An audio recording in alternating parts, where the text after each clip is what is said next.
Okay, so if we're ready to start, just to make everybody aware that this webinar today will be recorded, could I please ask for some housekeeping that we all keep our cameras off and to stay on mute until the questions and answers section towards the end. And I hope you enjoy this webinar today. Next slide, please, Thea.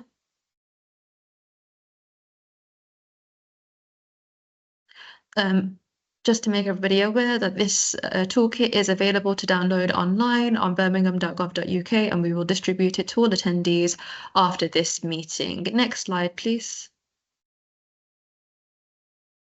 So just a few words from me today. Good afternoon, everyone. Thank you for joining us today. I'm Yasmin, the project lead for the Period Literacy Toolkit and a public health officer in the Inclusion Health team.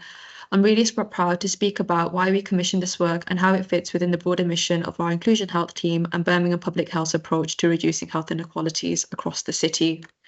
At the heart of this project is a simple truth: that periods are normal, yet for too many women experiencing homelessness, they are treated as shameful, invisible, or irrelevant. These have all been directly quoted from women in the city experiencing the double stigma of homelessness and period poverty. And that invisibility comes at a cost, both in terms of health and dignity. The need for action was first brought to light through the work of our Health and Social Care Scrutiny Committee, which highlighted period poverty as a serious and under-addressed issue affecting marginalised communities. Following this, a briefing paper co-authored by Spring Housing and the University of Birmingham in 2021 laid bare the reality: yes, access to products is essential, but there's a deeper issue. Staff across the homelessness and housing sector often lack the tools, language, or confidence to talk about menstruation at all. So that's where the Inclusion Health team fits in. Our work is all about reducing health inequalities for groups who are routinely left behind, people who face complex, overlapping forms of disadvantage. That includes homeless women, sex workers, people affected by trauma, those affected by substance misuse, in the criminal justice system, and others who often fall through the cracks. We recognise that increasing period literacy in these settings is fundamental to building a trauma-informed, holistic, person-centred system that can respond to real needs with empathy and care. For this reason, we decided to commission this project, which, to our knowledge, is the first of its kind in the UK. It includes developing a training package for staff, a toolkit co-produced with women who have lived experience, and an early evaluation of what works. Our aim is to change organisational culture, starting with reducing stigma and improving conversations about menstruation, and ultimately improving access to healthcare and support. This work sits firmly within our commitment to reducing the health impact of poverty and social exclusion, tackling gender health inequalities, creating inclusive services that empower people to improve their health and well-being. It also supports the wider ambitions of the Birmingham Joint Health and Wellbeing Strategy, our Birmingham Gender Health Inequalities Project, Birmingham Study Hall ICS Inequality Strategy, and the National Women's Health Strategy for England, which calls for greater awareness, better information, and an end to stigma around women's health. By commissioning this project, we are building on the recommendations of our own gender health work, as detailed within the Birmingham Women's Health Report. But we want to make the case clear: menstrual health is public health, and that inclusion means asking ourselves not just who we support, but how we are supporting them. This toolkit is a step towards a more compassionate, inclusive, and equitable system. I hope you'll look forward to hearing more about this toolkit, how it's used in practice, and we'll share it with wider colleagues and partners. Thank you very much. And back to you, Thea. Okay, thank you, Yasmin. Good afternoon, everyone, to quite a small but perfectly formed audience, I'm sure. So I am Thea Raisbeck. I'm Head of Research and Best Practice at Spring Housing. I'm also a Visiting Research Fellow at Aston University, and I'm also a Research Associate at the Centre for New Midlands. And I authored quite a large amount of the toolkit and did a lot of the preliminary research and the co-production sessions and workshops that fed into the product that we now have. Not sure whether you've already seen the toolkit before this webinar started, but obviously if you access the electronic version, you'll see that it's quite easy to use and to navigate. So there's hyperlinks between the sections, so you don't have to read it kind of end to end to get where you need to be, or parts that you think will be of use to you. And the contents are also color coded, so you can find out which ones, for example, kind of the pinky purpy color is resources, then you've got sections on advice and information, etc. And that's hopefully is going to ease kind of accessibility and use of the toolkit. So I've been researching, writing, doing co-production and best practice work in the housing and homelessness sectors on a variety of issues for around 8 years now. Prior to that, I was a frontline practitioner for around 10 years in homelessness, housing and services for women experiencing multiple disadvantage. And although I'm affiliated with the universities and the work that I do with Spring, I've always tried to take that kind of practitioner knowledge, that on the ground experience and relevance with me in the work that I do. And I think this toolkit in the collaboration with public health is a really good example of that. And for toolkits themselves, and there was this recommendation from all the work that had gone on prior to create a toolkit for the homelessness sector. But I would argue that a lot of toolkits that we have within the sector, particularly homelessness housing, you could say we're replete with toolkits.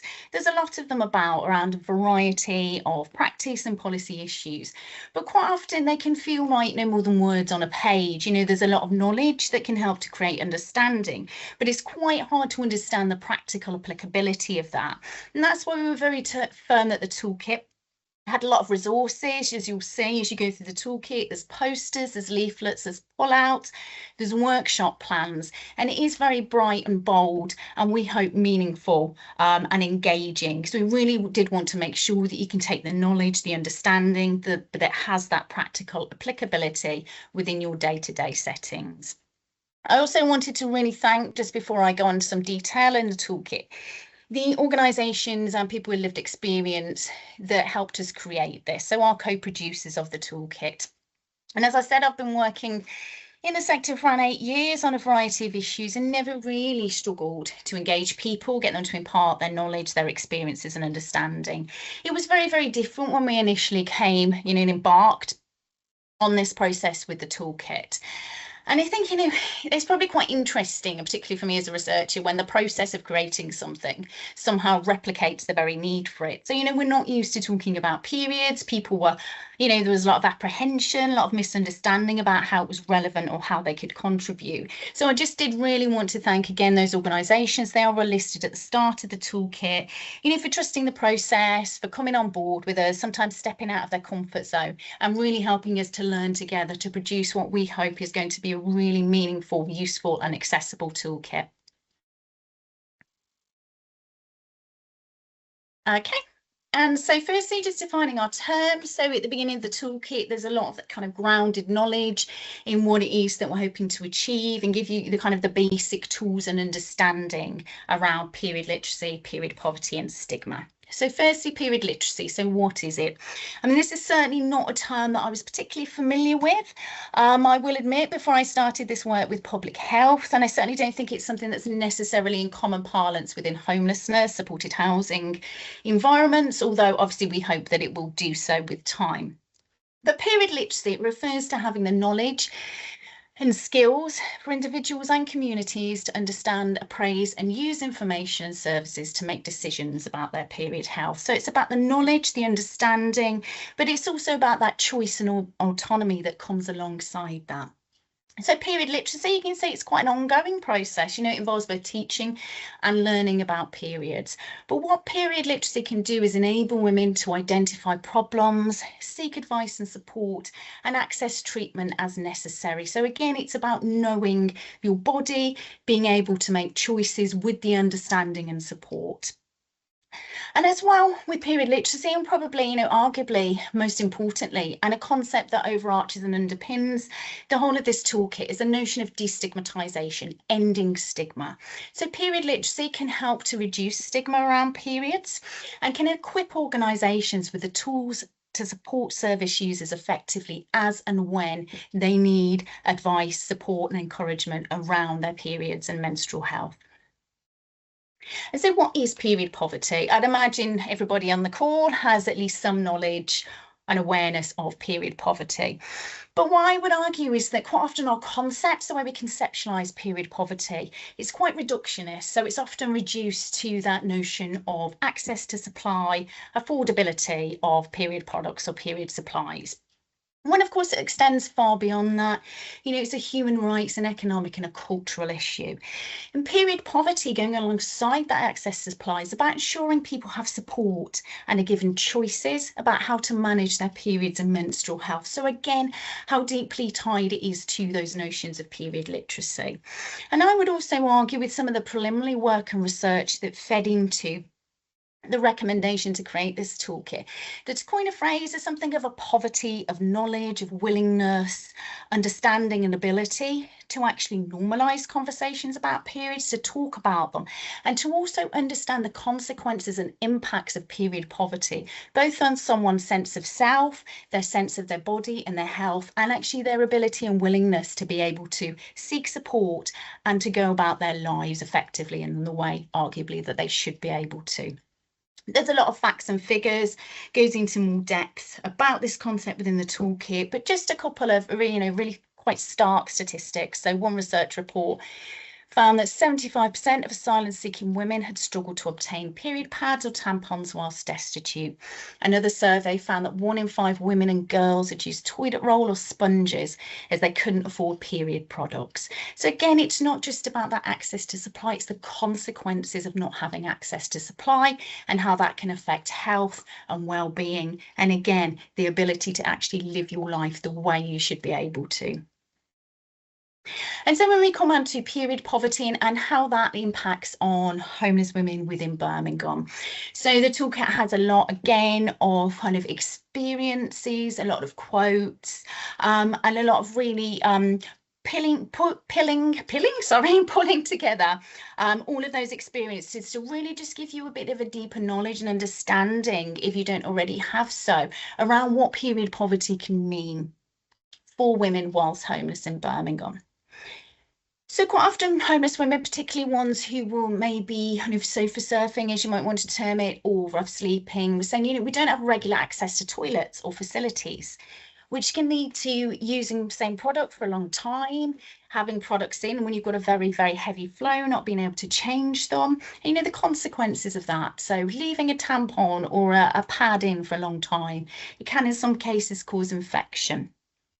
A lot of women were unable to wash dried blood off their skin. They'd had a heavy flow, it'd gone onto their legs, sometimes onto their hands, and they weren't able to do anything effectively about that. It could cause soreness, and it certainly could cause, chafing and discomfort and worry.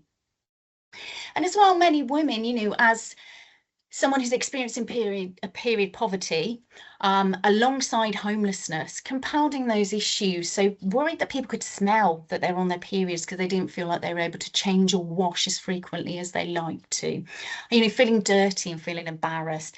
And again, it's about really looking at the consequences of what period poverty in the round can mean for someone as their experiences of homelessness and period poverty intersect.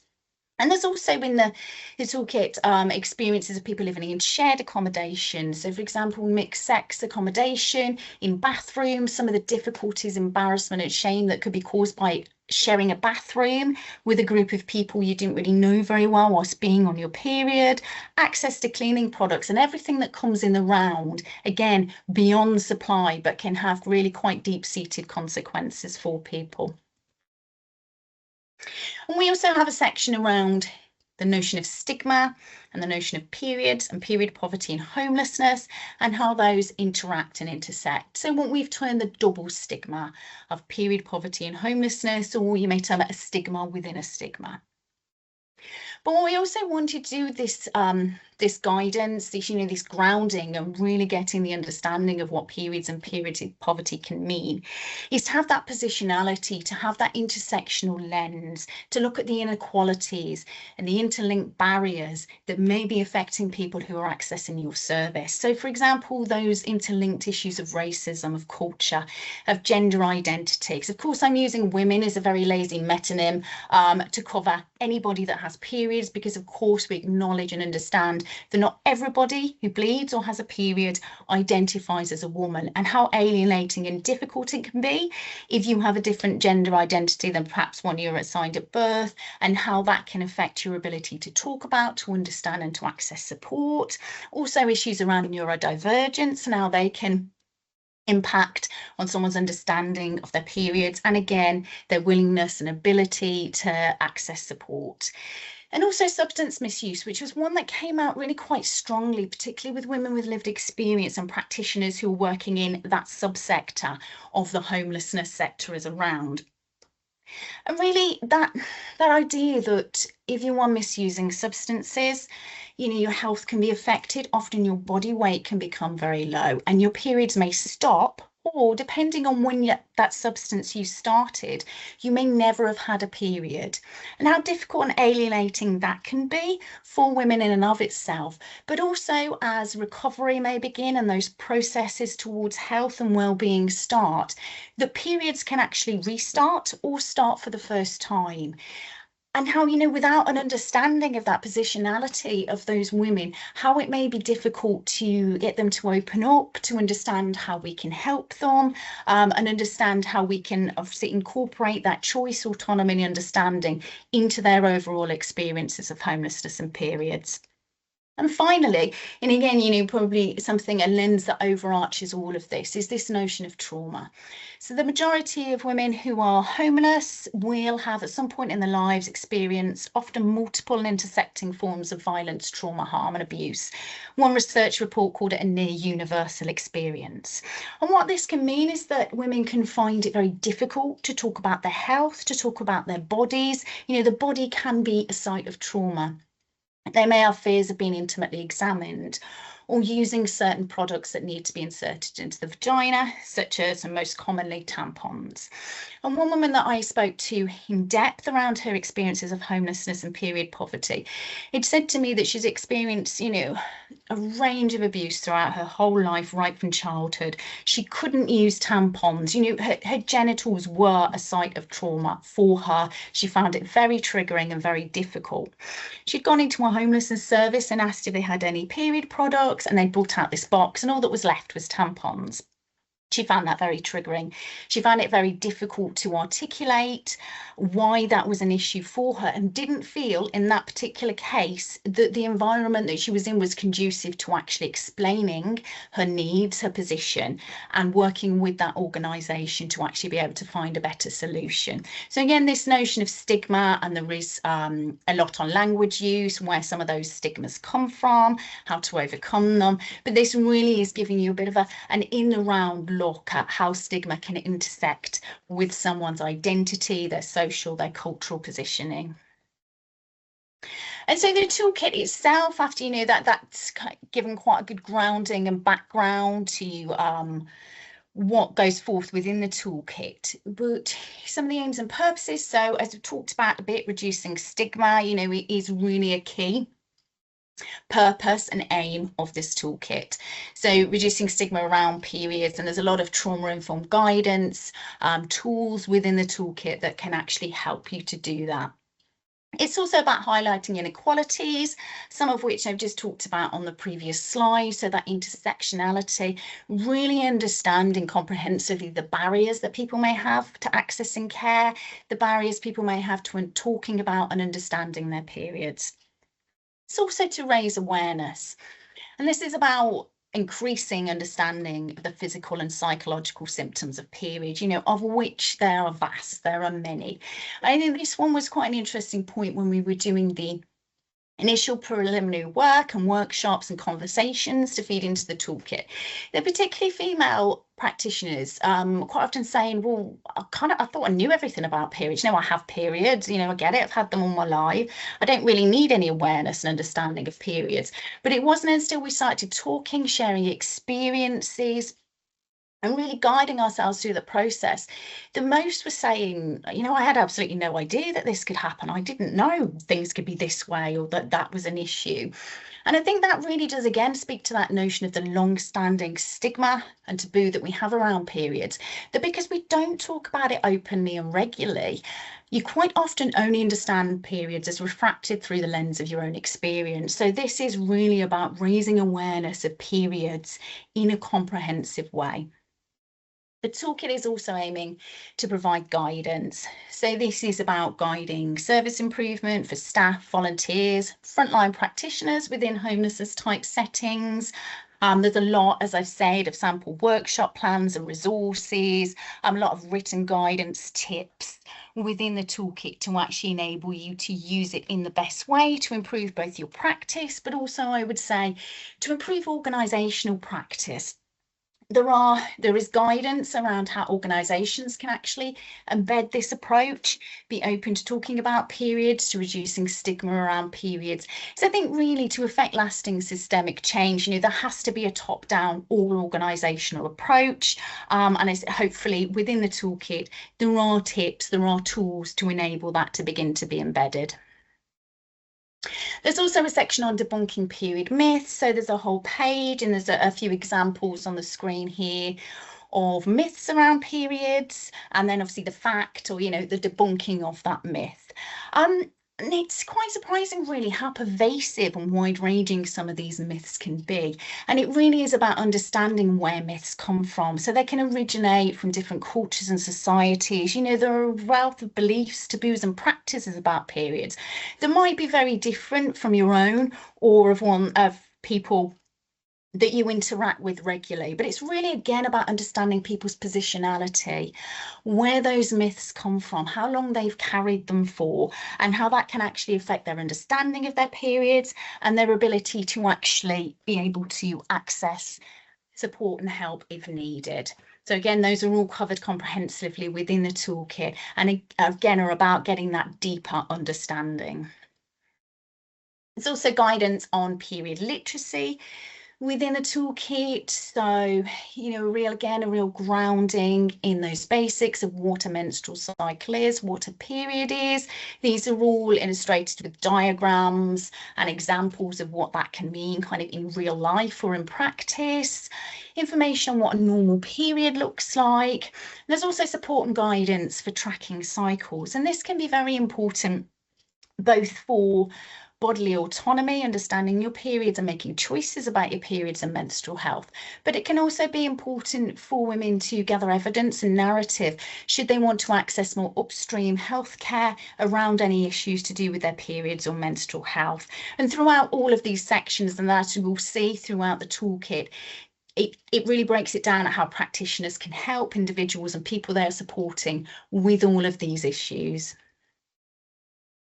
There's a section on opening conversations around periods. And I think it's important to say that, this toolkit has been created and this section has been written with the knowledge that this is not an easy thing to do. We're not saying, you'd be able to read this page and suddenly be able to talk really, really openly about periods. And we're certainly not advocating routine mandatory inquiry with every single person that comes through the door. This is about creating the environments, the groundwork and the principles to enable you to open up conversations as and when they arise, or when you have cues within your practice that you'll actually be able to use some of these tools and tips to support people effectively. So there's do's and don'ts, there's principles around opening up conversations, normalising the topics, and supporting colleagues, which is a really important one because we don't all come from the same point of departure. Some people may be very confident and comfortable talking about periods, but other colleagues, may be, for a variety of reasons, difficult for them to do. And this is about making it a collaborative venture. Again, that whole organisational approach to actually making environments more conducive to talking about periods, menstrual health, and to destigmatise. And of course, there are tools and prompts, as there are throughout the toolkit, to actually enable you to put these into practice effectively and meaningfully. There's also a section on general health, so both how periods can affect health and how health can affect periods. And this is really important, particularly in homelessness type settings, because frontline homeless practitioners can and often already do play a key role in encouraging people to engage with more upstream healthcare. So it's really quite common in homelessness and supported housing practice to have conversations about health. It's quite often embedded within support plans. But this again is about getting that wider knowledge of lifestyle and health factors and how they interact and intersect with someone's experience of their periods and menstrual health. So again, it's really about using those opportunities within support practice to actually widen your knowledge and then be able to share and collaborate with your service users. There's also a section on how you can help, again, around health and health conversations and periods. So it may be about finding out what's typical for a service user. Might be encourage them to get to know their cycle better. So again, that bodily knowledge, that knowledge and understanding of your period, so they can identify changes, anything that may seem unusual. Again, this links into the period trackers, tracking cycles. So we have offline period trackers that can be printed off, as well as advice and a range of digital apps, of course, if service users have smartphones. And again, there is a lot of resources on how to support and guide those conversations. And so still on the topic of health and well-being, this is just one example of a resource within the toolkit. So this is the menstrual wellbeing wheel. And this is something, as said, with the knowledge that you are often talking about health, often having health conversations as either a structured part of support or often in day-to-day support and conversation. And this is really something that you can use to collaborate with a service user or a client to really be looking at their periods and their health in the round, being able to help them understand their bodies and where they might actually need support. And then, as I said, it's not about asking every single person who comes through the door about periods. You will be using your acumen, your sensibility, your knowledge and experience as a homelessness practitioner to actually understand when, where and how you can open up the conversations. But these type of tools are things that we hope are going to be able to facilitate that and facilitate that comfortably for both you and people you're supporting. And so just another example here of one of the many resources and tools that are within the toolkit. And this is again about the way we wanted the toolkit to look and feel. We wanted it to be very vibrant. We wanted it to be meaningful. So using examples of how you can talk about periods, but actually bringing that to life with an illustration, using the examples and experiences that our co-producers and co-collaborators spoke to us about, things that they'd experienced or would like to see within their practice. So again, it's really about kind of being more than words on a page and actually making this meaningful and applicable to your environments and your client groups. And so finally, before I close, just an example of another tool that we have within the toolkit. And this is the organisational pledge. So this again goes back to what I was saying, and I've mentioned it a couple of times about having that organisational top-down running through approach if we are going to affect lasting systemic change around destigmatising periods, improving bodily choice, autonomy, menstrual health, and opening up those conversations. So we're really practiced now. I think everybody will have heard, if not understand, the term trauma-informed environments. So this is about looking at period-formed environments, period-friendly environments, creating the tools that you can use within your service settings, within organisations, within accommodation settings, to actually make the environment conducive to those aims of destigmatisation, understanding knowledge and opening up conversations. So, for example, this is something that can be placed quite prominently within an organisation, which says we're committed to ensuring everyone who needs period products has access to them. You can place an organisational name on there, believes no one should be ashamed about their period. So again, it's about creating the environments that can help to lay the groundwork for this toolkit to actually have meaningful and effective change. And I would just close by saying that through the course of creating this toolkit and talking to people and talking to particularly, but not only, males, very honestly about some of their concerns and fears and whether this is something they should be involved in. It's a women's issue. It's nothing to do with me. I would say 50%, over 50% of the population bleed and will have periods.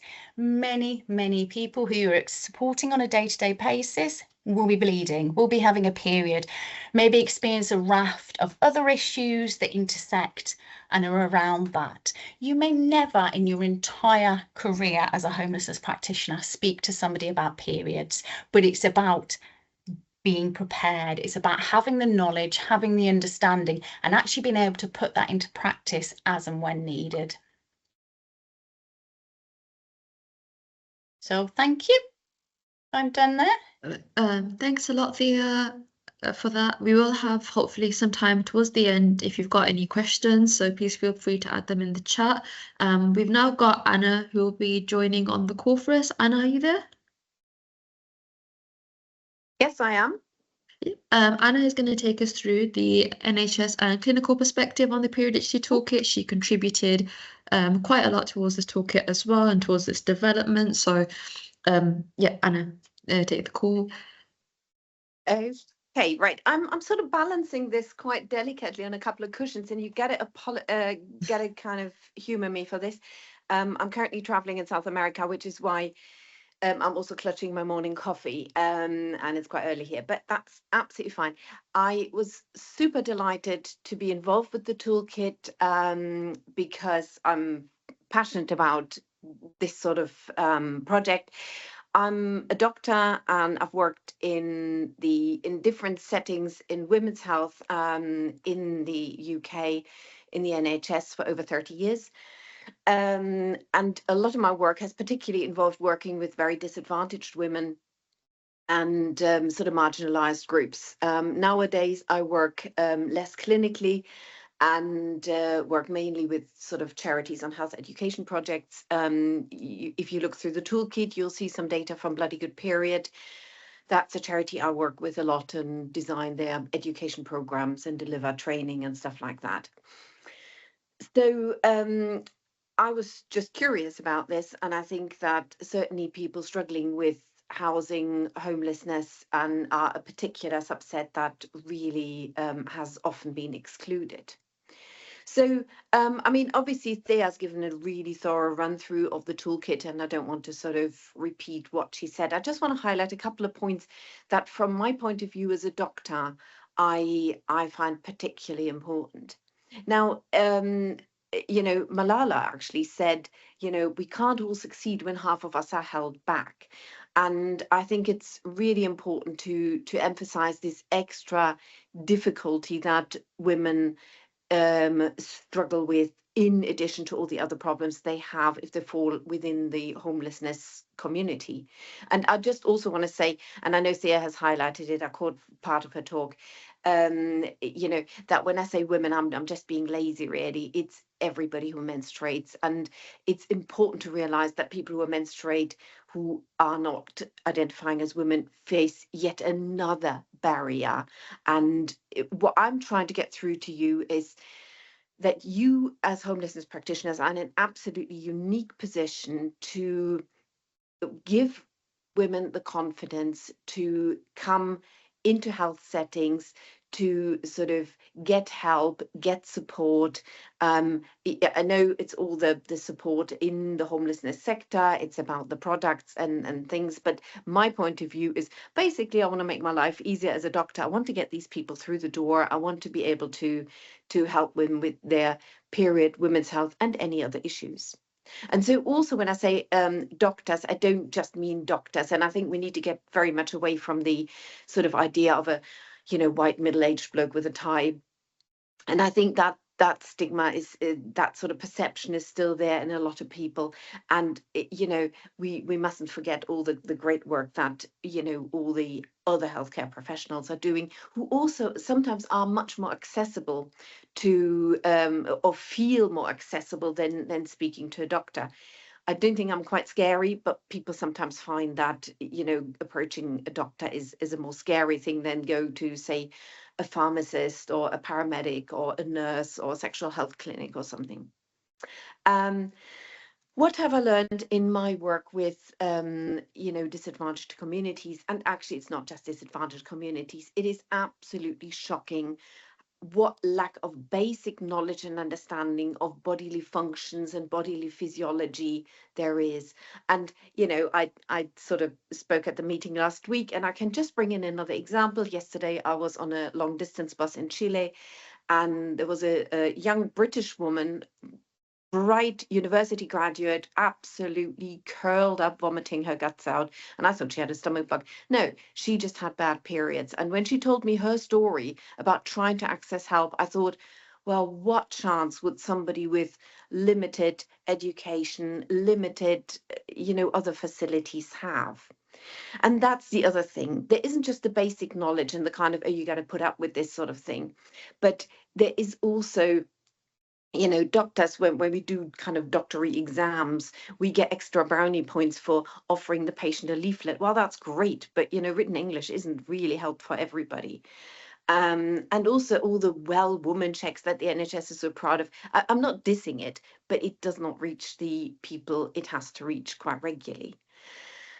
And also, I mean, it was quite interesting when I spoke to a young refugee not long ago, and she said to me, well, yeah, I know I should know all this, but I don't, because, you know, I just expected to be, it was my family and my cousins and my sisters and my aunties would guide me through all this. And instead we were torn apart. I'm here. I have no idea. So, you know, we always expect somebody else to talk about it, and that isn't the case. And it also, we mustn't forget all the other pressures on people, like the kind of service users you guys work with. You know, another woman said to me, well, you know, doc, that's great. I really appreciate you wanting me to have a scan and an appointment and a test and da da da. I haven't got the time or the brain space. I need to go and get food. I need to find a place to sleep. I don't quite know where I'm going to be. I need to go to, in her case, probation. I need to get my benefits. I haven't got the time for this. And I was like, well, yeah, but your health is really important, you know, whatever. And she said, yeah, I appreciate that, but it has to come last at the moment. So, and the other thing is, like Thea highlighted, I mean, how often do I see a woman, I said, can I examine you? And she's like, oh no, I can't because I haven't shaved. And you think, shaved? I wouldn't have noticed that. But what about if you haven't had a wash? You know, it makes you feel very self-conscious. So what does the tool, or where do I think the toolkit is just a great thing, and where does it help? And I hope it gives you a lot of little pointers to, you know, how to feel more confident in taking up the conversation, because you're not, you know, presumably you're not trained to sort of just go up to somebody you've never met and start talking about their periods. It's not what we do. And as I said, I would love this sort of thing to be a conversation opener, not just to make women's lives easier, but also to get them into healthcare settings, to look at their health overall, because you got to remember there was just a recent good study in the British Medical Journal about homelessness. And, you know, if you think about it, their life expectancy is 30 years less than if somebody's stably housed. 30% of those deaths would have been preventable with timely intervention. And also, if you look at the same biological age in terms of frailty, someone who experiences homelessness is 30 years older in terms of the frailty. So it's not just about, you know, however important, helping them with their menstrual health and period health.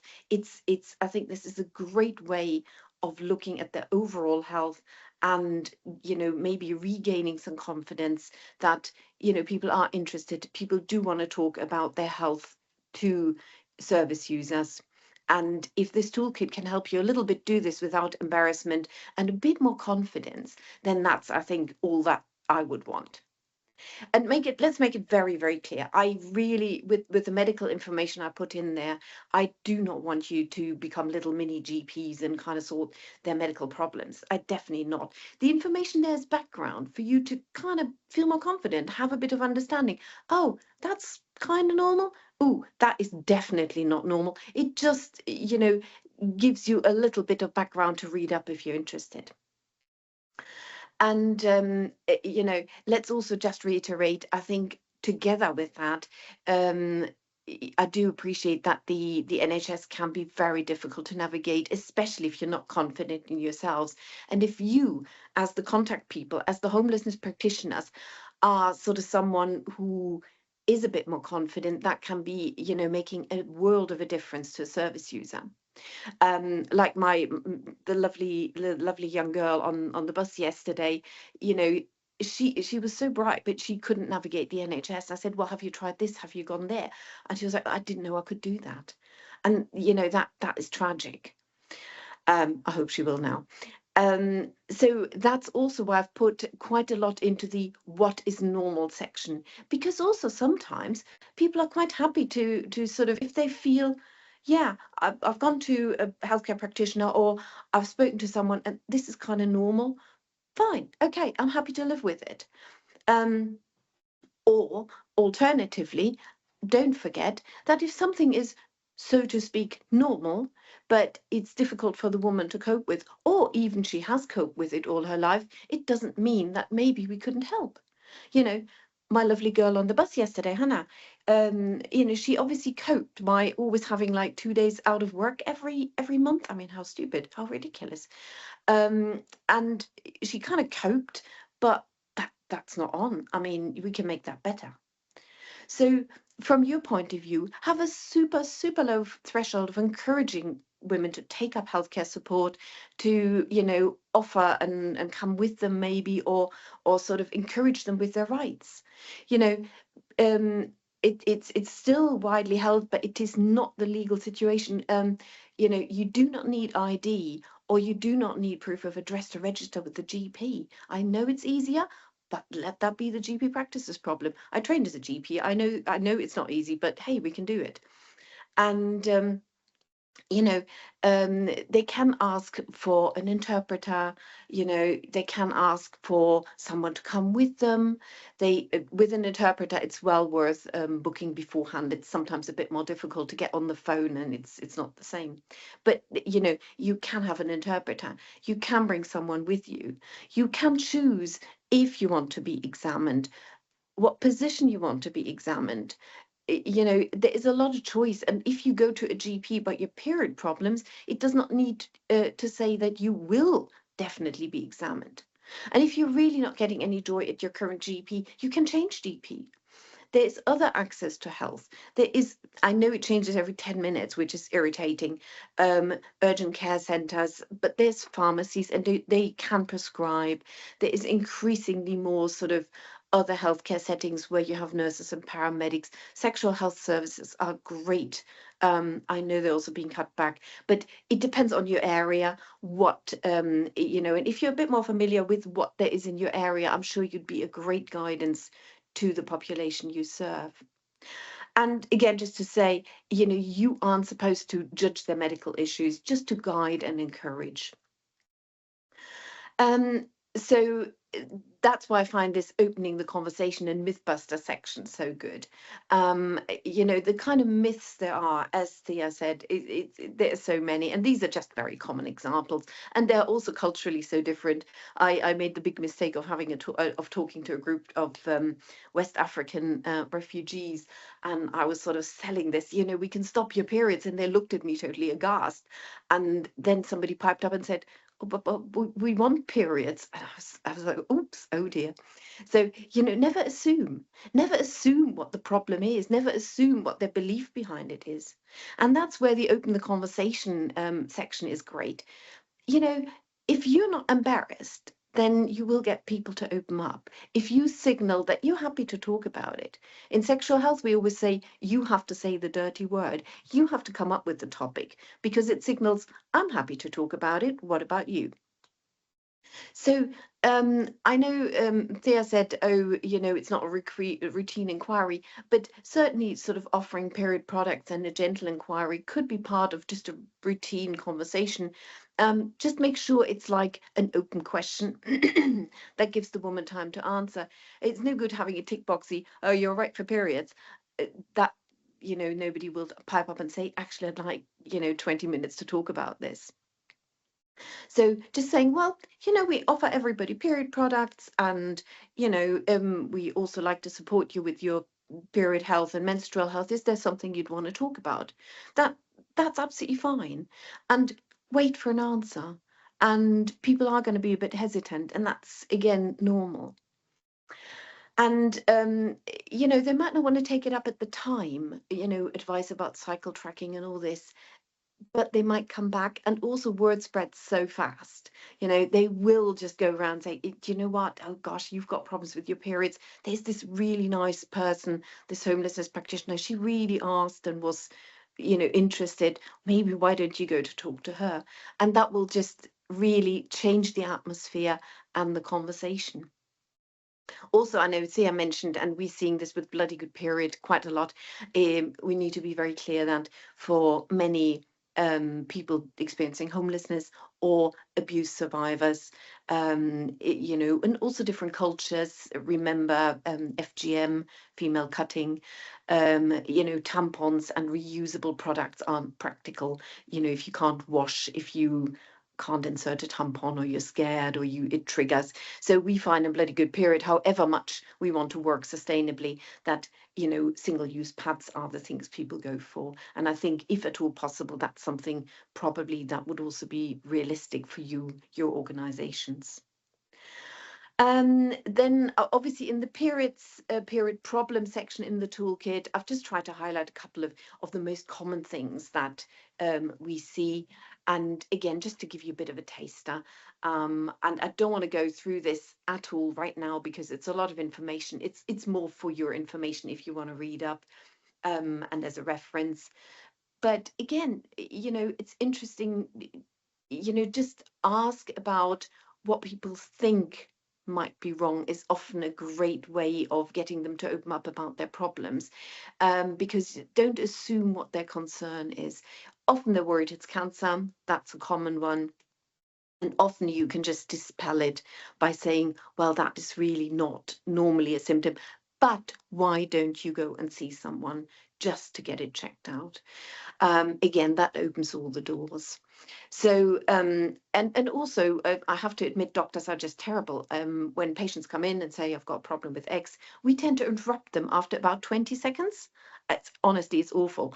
But when you let them talk, they'll tell you everything that they ever wanted to talk about, usually in about 2 minutes. Give them those 2 minutes. It will make life a lot easier in the long run. So I hope that all the different sections will just give you a bit more confidence to address period issues, and you know, where could you go from there? I mean, what I've seen work in other organizations is things like having a women's health champion, somebody, you know, or do case studies as like little lunch and learn or workshops or whatever.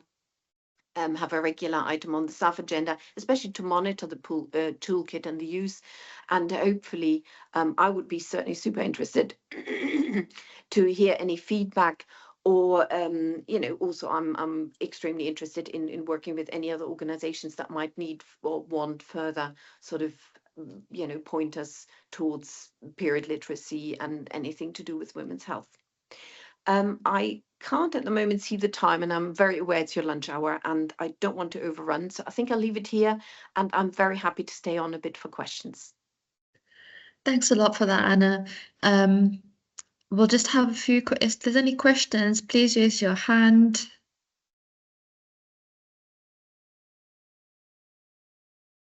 Just give it about a minute.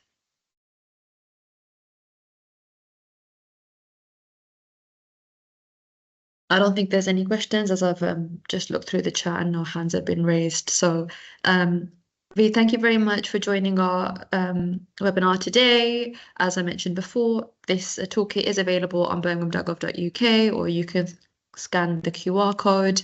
I hope you found today interesting and keep the conversation going. We will have some more engagement sessions with some housing providers later on throughout the year. So if you're interested in that, please feel free to drop me an email. I'll drop my details down in the chat. Have a good day, and thank you for joining us. Thank you. Thank you very much.